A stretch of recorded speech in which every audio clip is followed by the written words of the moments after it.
Welcome to the 111 Approach podcast, your go-to space for deep thoughts, real talk, and exploration of everything from spirituality to self-development and the mysteries of life with some light-hearted humour along the way. I'm your host, Lakshmi, aka the 1 Minute Healer, and each episode will dive into different topics, sometimes personal, sometimes thought-provoking, but always authentic. So whether you're here for some new perspectives, inspiration, or just a fresh take on the world with a bit of randomness thrown into the mix, you're definitely in the right place. So what are you waiting for? Let's get into it.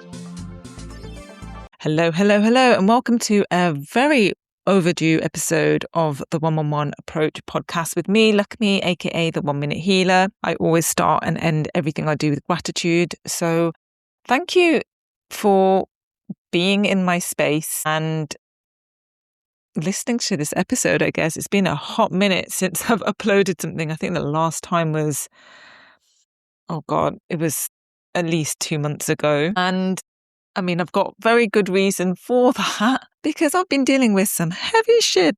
Let me tell you now. Well, that's why I'm doing this episode, to be honest. It's taken me a while to process and heal through what could have been a very horrible incident. So I just need to put a disclaimer out for this episode.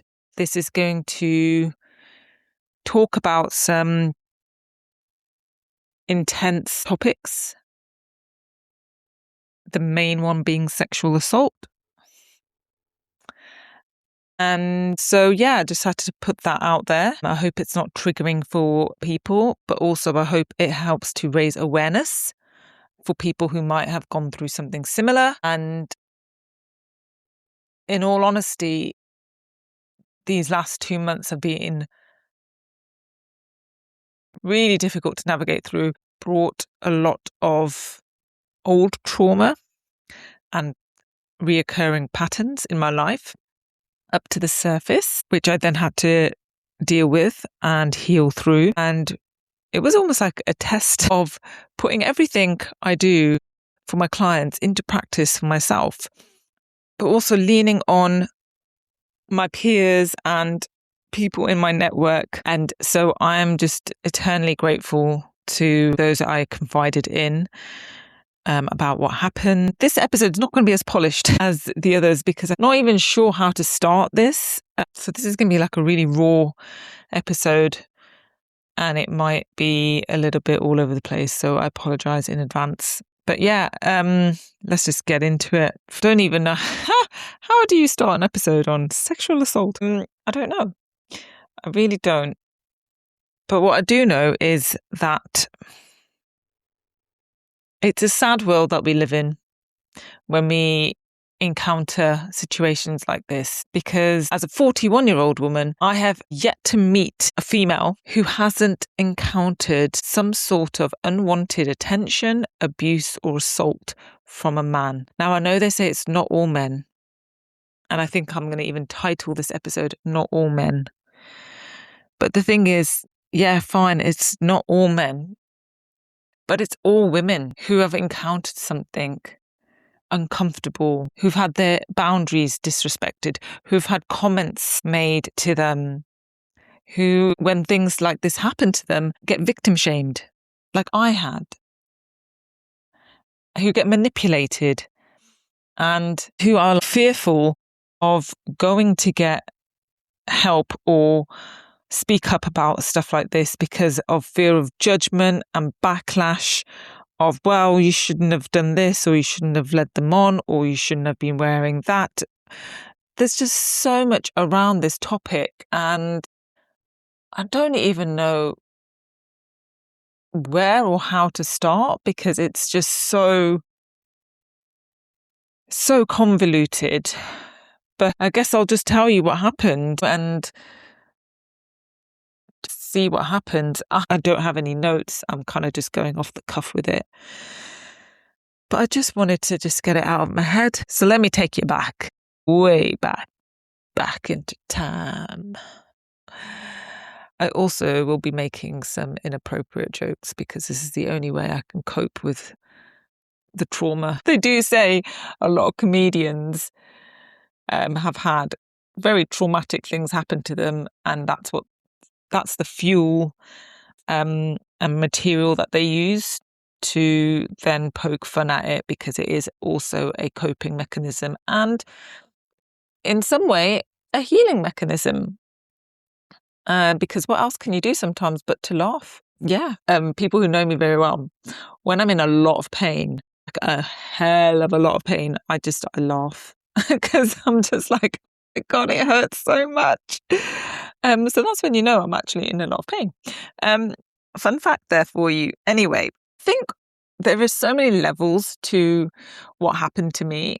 Firstly, I wanted to just say that I'm very, very grateful that this sexual assault incident that happened could have resulted in something a lot worse. And I'm really, really blessed and grateful that it didn't. But I know a lot of people, including clients and people that I know, unfortunately haven't been as lucky as I have to get away fairly unscathed, just obviously traumatized. So I met this person through a professional networking group that I'm part of. Now I am part of a few.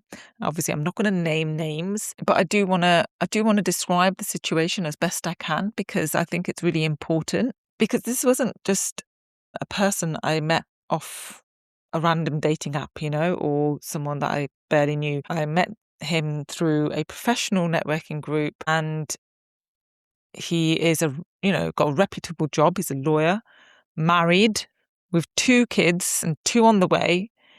And so straight off the bat, that I wasn't interested in any way other than a professional relationship. Now, if you don't know how I am as a person by now, if this is your first time listening to this episode, this is probably not the episode to start off with. This is some heavy shit that we're talking about. But I am a bubbly, bantery personality, okay? This is just who I am. This is how I am. And once I get to know you, or if we hit it off, then I just have a natural tendency to be quite open. And I don't know, I'm not the most reserved person. Sometimes that serves me well, and sometimes it doesn't. In this case, it obviously didn't, because we're talking about sexual assault here. But I do make it very clear, and that's what I did with this person. As soon as I found out he was married, which was fairly early on, I think in our first conversation when we were introduced to each other, so I thought nothing of it.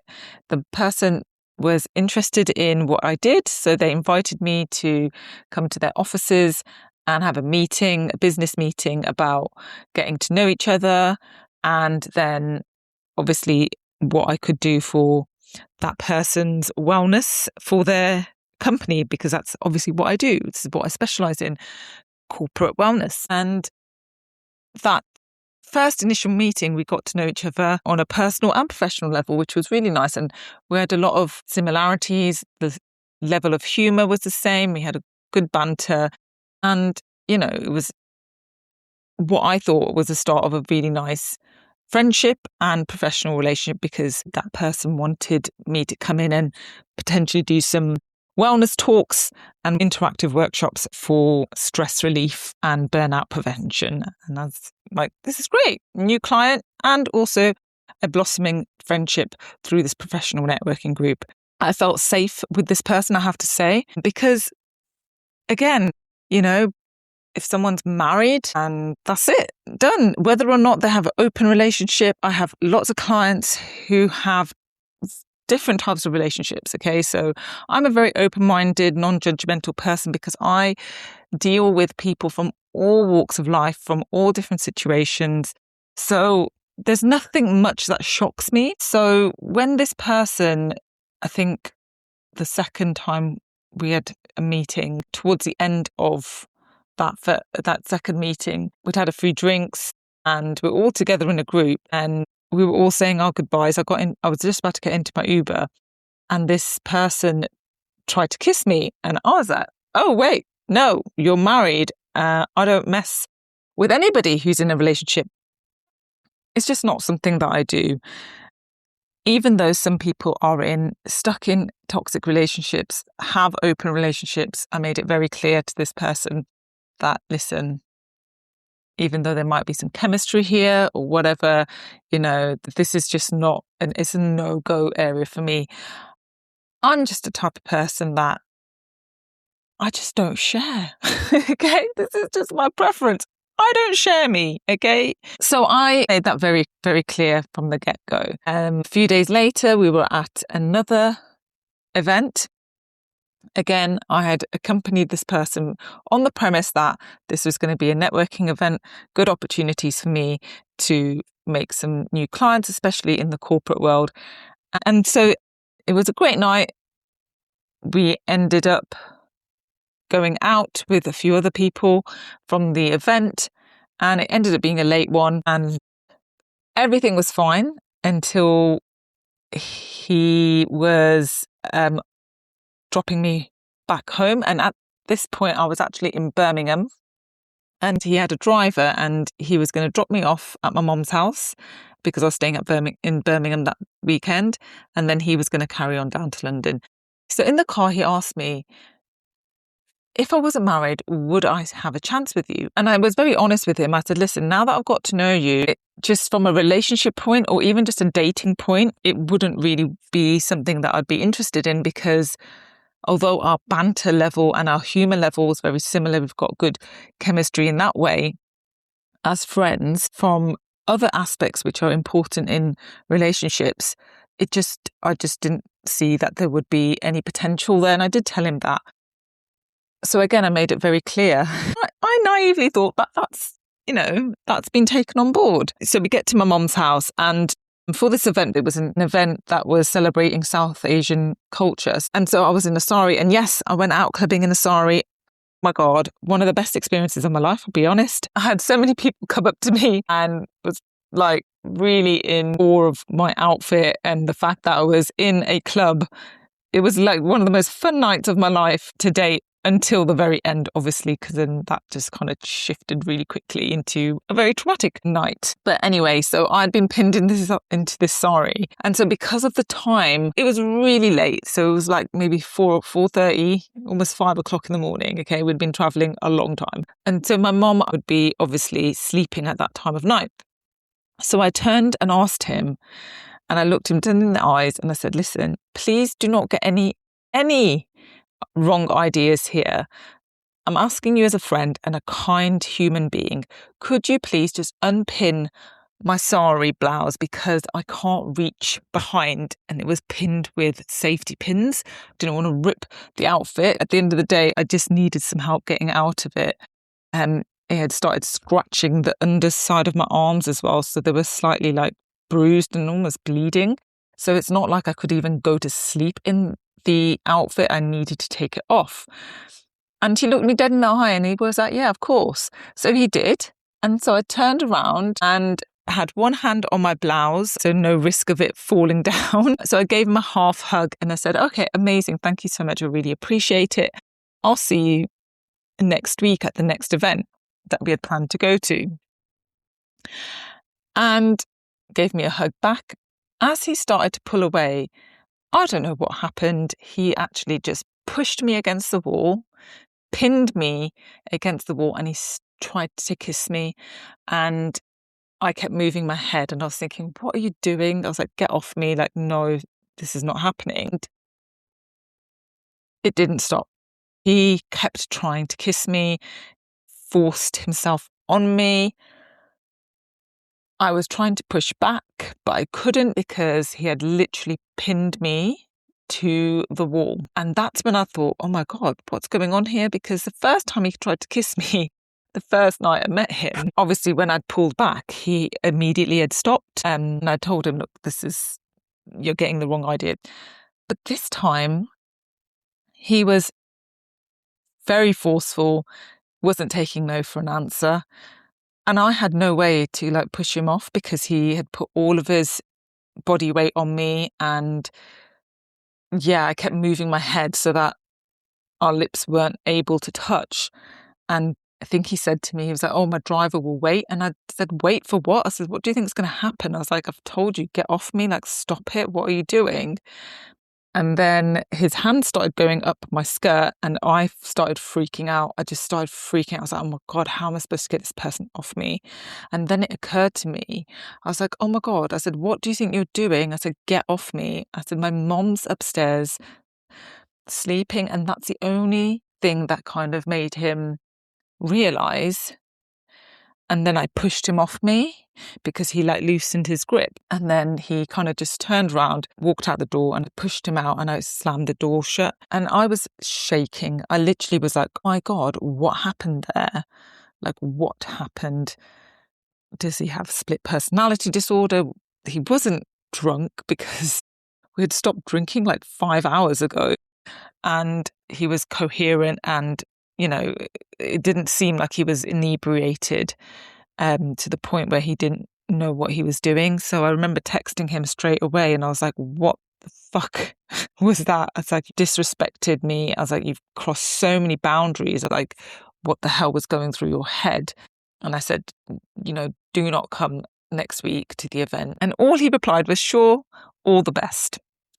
I was furious. I was like, oh my God, you haven't even acknowledged or apologized or anything about this very clear disrespect and sexual assault, really, isn't it? When someone is telling you to stop and you don't stop, it's sexual assault.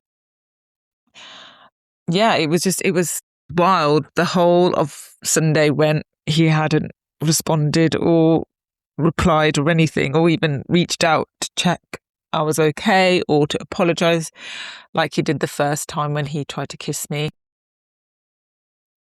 So I think I was kind of expecting almost realization of, oh my God, I don't know what the hell was going on, or I'm really sorry that I crossed a boundary or whatever, some kind of explanation. I then realized that he is a lawyer and he has crossed major boundaries now. And he's not gonna admit or acknowledge that he's done something wrong. So when I messaged on the Monday, I said, how do you think what you did was acceptable? And the fact that you're now not even acknowledging or apologising for it speaks volumes. And then he sent a very lawyery response back. And it was, there was a few messages back and forth and I was waiting for him and I was trying to get some kind of explanation and understanding of why he did what he did or why he couldn't take no for an answer. And I said I was very clear with you numerous times over the last week or two that we kind of met and been having conversations with. Any kind of flirtatious text that he was sending, I would shut down immediately. So there was never really any kind of aspect of me entertaining this kind of behaviour. And then I realised that he was just giving very, very vague lawyer type style responses. And I think my heart sank when I was like, right, he is just not going to take responsibility or apologise or anything because he knows that it could be used against him in court if I decided to report him. So I think that's when it kind of, the severity of what happened hit me because I wasn't getting an explanation from him. And then what really upset me as well, and I did say this, I think this was my last text to him before I blocked him, was because we were talking about how he's very protective over his daughter, his 18-year-old daughter, because he was like, it's not safe out here for a woman. I'm very protective over her. I don't let her get into Ubers. My driver takes her everywhere. But his son, who was younger, gets to go out without any supervision or anything. And he said a lot of people have opinions about the way I parent my daughter versus my son, but I don't care because I need to keep her safe. And I remember saying this to him 2 years ago. Had you said this to me, I would have thought, oh, you should let your daughter have a bit more freedom, or at least the very same for your son, and have it equal. But as a single woman now who lives by herself, I was like, I get why you're doing that for your 18-year-old. I said, because as a woman, it frustrates me. It really makes me angry that we live in a world where there's a different rule for women and men, because when I come home and it's dark, even though it's a 12-minute walk from the station to my house, and the quickest way to do that walk is going through the park. But when it's dark, I have to take the decision to not walk through the park by myself because it's not sensible. I have to then shell out £10 to take an Uber that is a 5-minute, not even a 5-minute, a 4-minute drive, because it's not really safe for me to put myself in that position. And even in the Uber, I always get them to drop me a road away or at the bottom of the road, and I wait till the Uber's left and then I walk to my house so that the Uber driver doesn't know where I live. And I even told him this, and I even said sometimes when I've ordered food and it's late, I pretend that someone's in the house with me. And he even said, he goes, "What do you mean?" And I said, well, firstly, I have a ground floor flat, so lots of times I take the order through the window and not even open the door. And then I just shout, I pretend that someone else is in the house. And I said, "Oh, can you get the plates, please? Because the food's here." And he goes, "Really?" And I said, "Yeah." I says, you have to, as a woman, protect yourself. It's really, really awful, because I've had a few instances where, men have either made comments, or there was an incident that happened to me in the middle of the day when I was still working as a medical rep. I think this was back in 2018 or something. And I had just come out of, I think, the Portland hospital, and I had an appointment at one of the other private hospitals on Harley Street. And so I was trying to find my bearings as I came out of the hospital, looking at my phone, making sure I was going the right way. And I just glanced up, looked down the road, and I just started walking in the direction that I needed to be. And so I put my phone away and was bopping along. Obviously, I had one headphone in to listen to my music, because music is my life, but I never put two in. See, when I'm out and about, I need to make sure that I'm aware of my surroundings only. And all of a sudden I kept hearing some shouting, and I just ignored it as I usually do. But this guy in a suit came in and started walking up next to me and raising his voice to me. He was like, "I'm trying to say hello to you. Why are you ignoring me? You're being so rude." And I looked at him, I says, "Do I know you?" And he was like, "I'm trying to say hello to you. I'm trying to speak to you." And I was like, "I don't know you." I was like, "Can you please leave me alone?" And then he wouldn't stop. And he grabbed my arm and he tried to pull me to one of the side roads. This is, bear in mind, around 2:00 in the afternoon. And I was so taken aback. I was like, "Oh my God, what's he doing?" He's like, obviously, I don't know what was going through my head. So I just screamed, and I just said, "Get off me." I was like, "Get your hands off me. I don't know who you are." And I was trying to shake my arm off, but he had a very tight grip on it. And luckily, there weren't that many people around because it was quite quiet on the streets, but luckily there was a group of construction workers who were doing some work on the pavement a few feet ahead, and they heard me because I'd raised my voice really loudly. And two of them jumped up and started walking towards me and saying, "What's going on?" And this spooked this man, and he kind of hurried off up the road. And they came up to me and said, "What's going on?" And I just explained. I said, "This guy just tried to grab my arm, and I have no idea who he is." I was taken aback, like I don't know what was going through his head. And then they made sure I was okay, and they were like, "Where are you going? Do you want us to walk you?" I'm only going 2 streets down to the next hospital. And instinctively, everything in my body was like, "No, I don't need anyone or a man or anyone to walk me to the next place. I'm an independent woman. I can do it myself." So instinctively, the words, "Oh, thank you, I'm fine," was about to come out of my mouth. And I looked up and I noticed that man waiting 2 streets down on the corner, and he was staring at me. And I remember saying to the guy, I says, "You know what? every part of me wants to decline your offer, but I see that guy is still there up the road. So actually, I'd appreciate it if you didn't mind.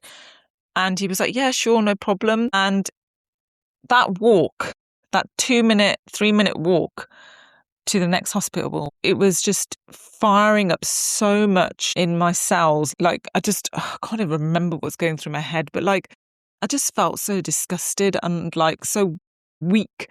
And I'm like, how do we live in a world where a woman can't just walk in broad daylight to work without getting harassed? And no, the worst thing was when I came home and I told my partner, who I was with then, my ex, obviously, I told him what happened. And the first thing that he said was, did you smile at him? And I fucking lost my shit.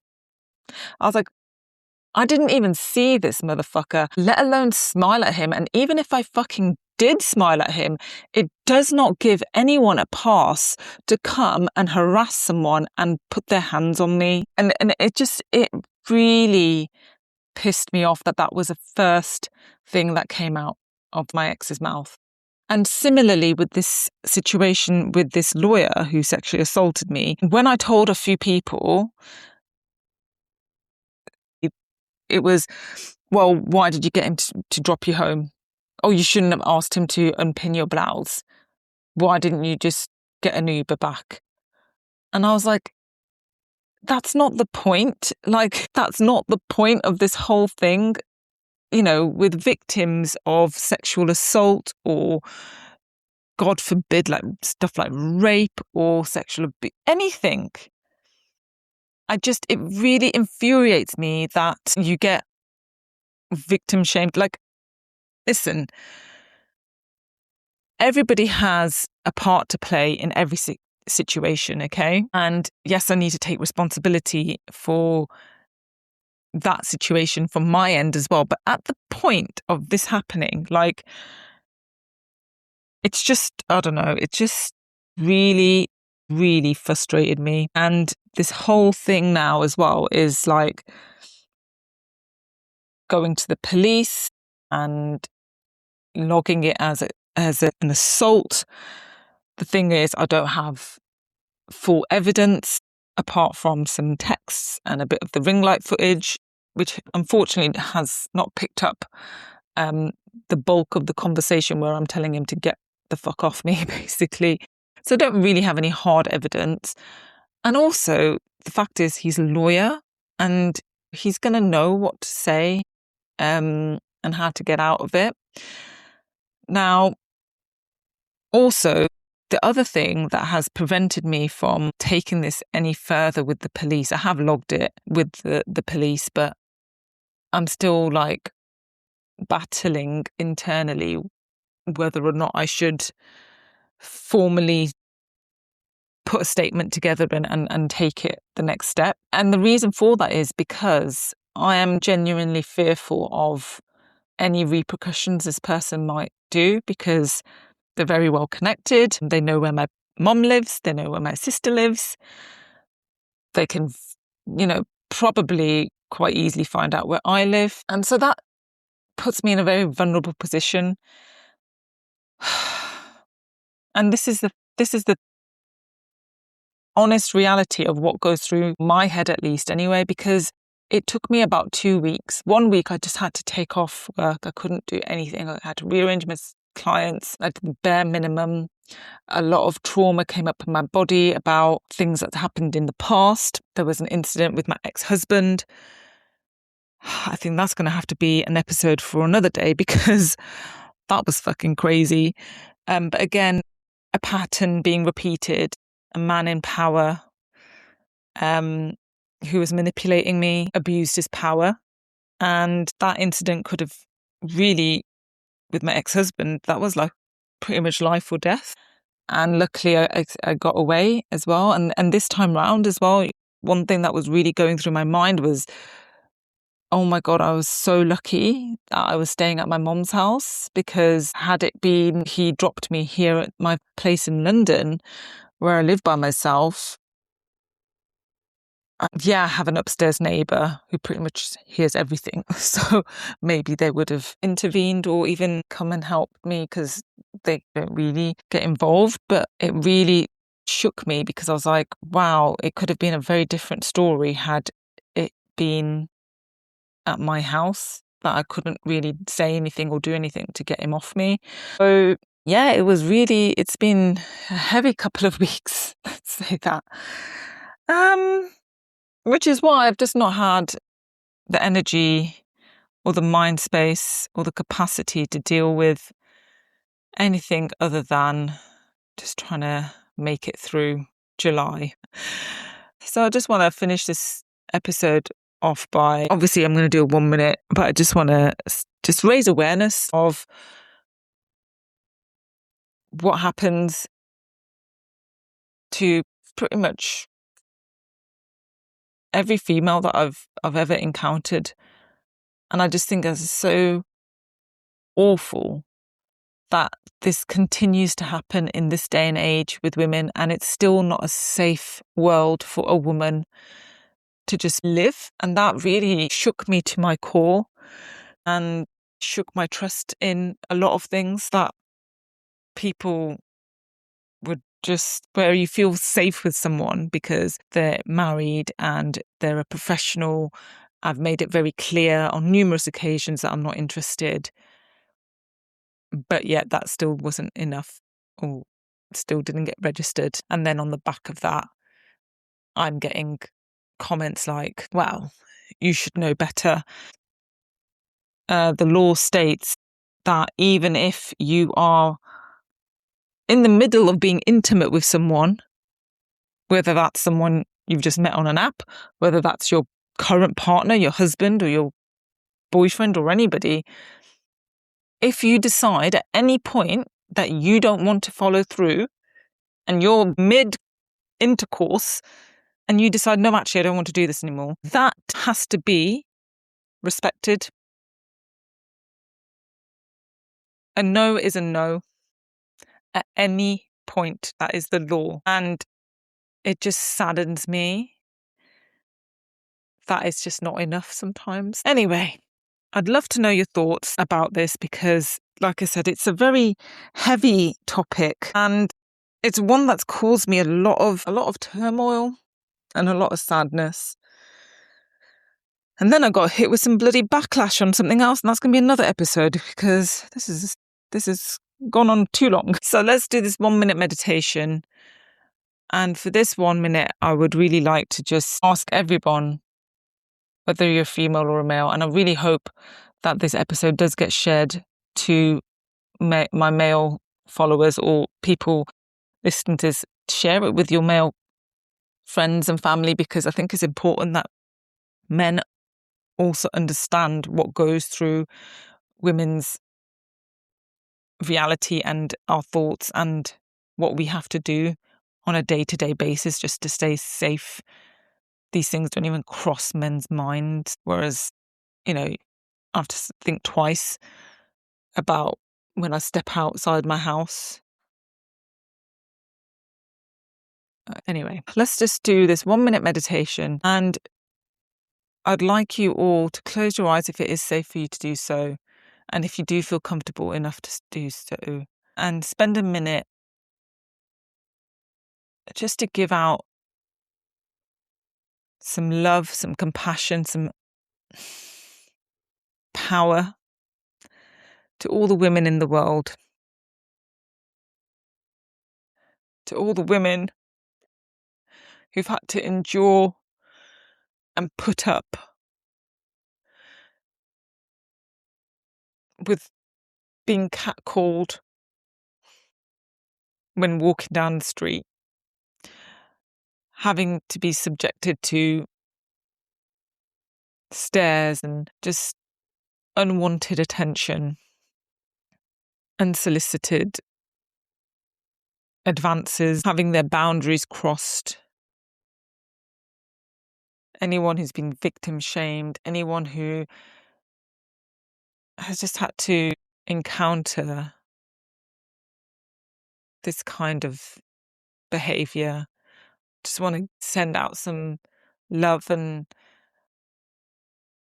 energy to you all, because I think it's important that we raise awareness and we don't take this as a normal thing. We have to do something about this to change the world that we live in. And I want to end this 1 minute with hope, power of hope, the frequency of hope, that we can move to a better place in this world. Just take a deep breath in and out. Because hope is a very powerful frequency and emotion. And sometimes it's the only thing that we have to hold on to. So on that note, I do hope that this episode hasn't left people feeling too heavy with the energy. If you need to shift it, I'd advise maybe blasting one of your favourite songs, or you can reach out and maybe have a chat, book a session. I don't know. But this is why your girl has been a bit AWOL. And this is just a little warning that the next few things that are coming up for the next few weeks and months are going to be quite heavy, because I've just had to deal with a lot. And I just feel like I don't want to hide away from it. I want to raise awareness. I want to share my stories and share my truth. But sometimes that's even difficult for me to do. So I just need to take my time and approach it in a way that feels comfortable for me. And I very nearly didn't share this experience, but I feel I have to, because it's important that people know that this stuff happens anyway. I will see you all in the next episode. Please remember to download this episode with people who you think it will help, men included. If you want to share it on your socials, you can tag me at the 111 approach. Sending you all love, light and blessings.